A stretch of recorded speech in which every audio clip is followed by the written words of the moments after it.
இன்னைக்குதான் செங்கோட்டையன் மனம் திறந்த நிலையில் இபிஎஸ் மனம் மாறுவாரா என்ற கேள்வி எழுந்திருக்கிறது.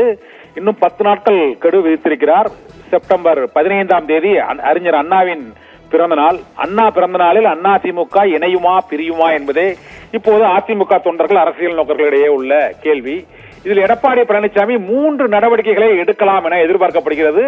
அந்த நடவடிக்கைகள் குறித்து இன்று மாலையில் தேனியில் நடைபெறும் கூட்டத்திலேயே அந்த அறிவிப்பை வெளியிடலாம் எனவும் எதிர்பார்க்கப்படுகிறது. முதலில் அவர் செங்கோட்டையன் கெடுவை புறக்கணிக்கலாம்.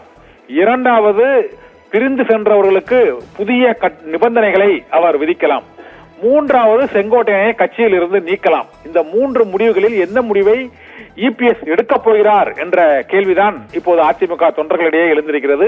மற்றொரு முடிவும் செங்கோட்டையன் விஷயத்தில் எடுப்பதற்கான வாய்ப்பு இருக்கிறது. ஏனென்றால் ஓபிஎஸ் டிடிவியை பொறுத்தவரை அவர்களுக்கு தென் மாவட்டங்களில் குறிப்பிடத்தக்க செல்வாக்கு இருப்பதாக கூறப்படுகிறது.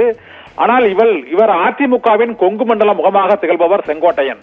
இதனால் செங்கோட்டையனால் அரசியலுக்கு அறிமுகப்படுத்தப்பட்ட எடப்பாடி பழனிசாமி செங்கோட்டையன் மீது நடவடிக்கை எடுப்பாரா அல்லது அவரது கெடு கோரிக்கைகளுக்கு மதிப்பளித்து அதை கடந்து செல்வாரா, எந்த விதமான பதிலும் செல்லாமல் என்றும் நாம் நினைக்க வேண்டியிருக்கிறது. ஏனென்றால் இதற்கு முன்னர் அன்னூரில் நடைபெற்ற அந்த அத்திக்கடவு அவிநாசி திட்ட பாராட்டு விழாவில் எடப்பாடி பழனிசாமியின் கூட்டத்தில் எம்ஜிஆர், அண்ணா ஆகியோர், எம்ஜிஆர் மற்றும் ஜெயலலிதா ஆகியோரின் புகைப்படங்கள் இல்லை என்று சிறிது காலம் மனக்கசப்பில் அவர் இருந்தபோது கூட செங்கோட்டையன் தொடர்பாக எந்த கருத்தையும் எடப்பாடி பழனிசாமி தெரிவிக்கவில்லை. எந்த கருத்தை கூறினாலும் அதை அவரிடமே கேளுங்கள் என்று கூறிவிட்டார். ஆனாலும் செங்கோட்டையன் இப்போது மனம் திறந்த பேட்டி அளித்துள்ள சூழ்நிலையில் எடப்பாடியின் மனதில் என்ன இருக்கிறது, அவர் மனம் மாறுவாரா என்ற கேள்வியும் எழுந்திருக்கிறது.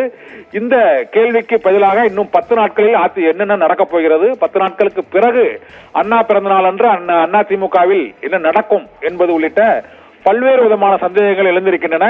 இதில் 3 முடிவுகளை அவர் எடுப்பார் என எதிர்பார்க்கப்படுகிறது. இந்த 3 முடிவுகளையும் எடுக்கவில்லை என்றால் ஏற்கனவே பிரிந்து சென்றுள்ள மேலும் செங்கோட்டையனின் கருத்துக்கு வரவேற்பும் தெரிவித்துள்ள ஓபிஎஸ் மற்றும் சசிகலா உள்ளிட்டோரின் கருத்துக்களின் படி ஓபிஎஸ், டிடிவி, சசிகலா உள்ளிட்டோரோடு இணைந்து செங்கோட்டையன் இணைந்து பணியாற்றுவாரா? அதாவது எடப்பாடி பழனிசாமியால் கட்சியில் இருந்து நீக்கப்பட்ட பிரிந்து சென்றவர்கள் அனைவரும் ஒன்றிணைந்து ஒரு இயக்கம் போல உருவாக்கி அவர்கள் ஒரு புதிய அணியை உருவாக்குவார்களா என்ற கேள்விக்கும் செப்டம்பர் 15ஆம் தேதிதான் விடை கிடைக்கும் என எதிர்பார்க்கப்படுகிறது.